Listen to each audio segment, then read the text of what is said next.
what is up, everybody? Today we are going to talk about the very fun and exciting world of APA style references.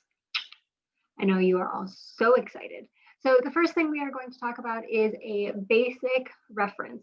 So basically every single reference style is going to build off this general reference. And if you get an idea of what every reference is basically going to have, then they are going to become so much easier. Okay, so let's get started. Okay, so first of all, there is information that you are going to have in every single reference that you write. Okay, so literally every single one, right? So this is important to know just so that you kind of understand like what information you are looking for, no matter what kind of source you're using. So the first thing is going to be the author's name. So for me, that is Moore, Charlotte. All right, so my first and last name. If the author has a middle name, that's cool too. Also, if you're looking at something like a tweet or a YouTube video, it's going to be the username. So whatever that name is that you can find, that's the author's name. That's always what you're going to need. You're also going to need the year of publication. Sometimes you don't have a year of publication, and that's fine. You just put N period D period, which means no date, I don't know. Right, the next thing you need is the title of the publication. So this is just the title of the thing, the website, the YouTube video, the podcast, whatever it is, that is what the title of the publication is. The next thing is the container.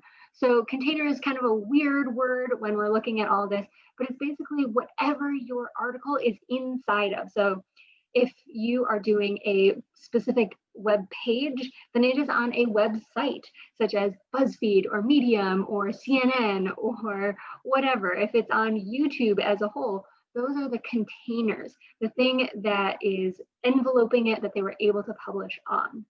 The last is where it can be found. So sometimes this is publisher information. Commonly, this is URL. It could be the DOI, etc.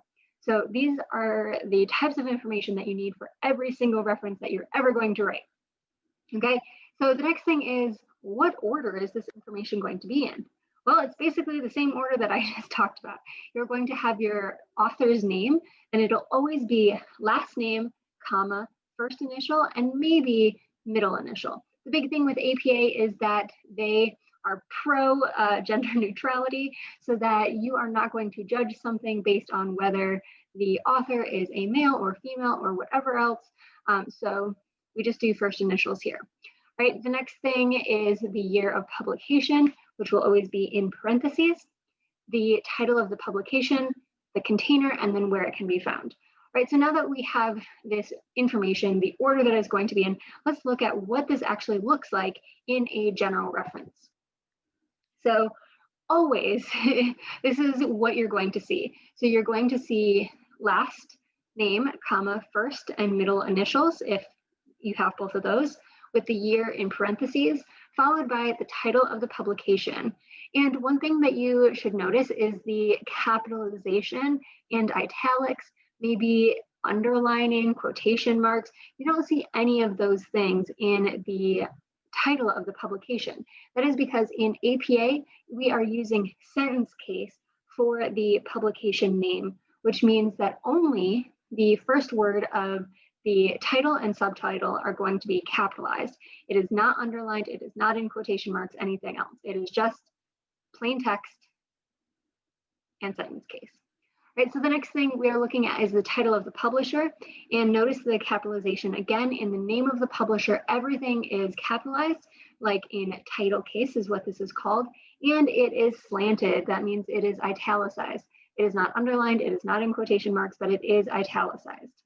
Okay, and then the last thing is where you are going to find the source, such as a URL or a DOI. Okay, so that is the order. This is what it generally looks like.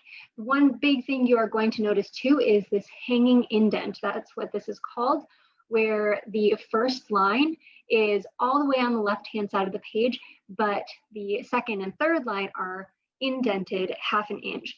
What this helps us do is so that when we are quickly scrolling through a reference page, you can just quickly see the last names of the author, which is what you're going to be looking for, is the name of the author, because that is how you cite it inside the text. And that is what a reference page is for, to find the information that was cited in the text so that you can look at the original source. Okay, so having that last name first and really pop out from the rest of it is really important as a reader. So that is why we have our hanging indent. Okay, so these are the basic guidelines. There is obviously a little bit of difference depending on what kind of source you have. So some sources have very different guidelines, but they all basically look like this and basically have this organization. They just might have more information. So those specifics look at academic journals, which we will be talking about in a different video. There are periodicals, things that come out periodically, like magazines and newspapers where you might have to have different information. There will also be books and audio visuals, such as videos and podcasts. But as I said, if you understand the general guidelines, you just need to look and find the extra information for these special styles and special sources, and then you'll be all good. All right, so thank you very much for joining me today on this quick lecture into APA citation style. Please take a look over at my other videos where I'll be talking about special styles for different types of sources and looking at how do we find this information. All right, thank you so much again. See you later. Bye.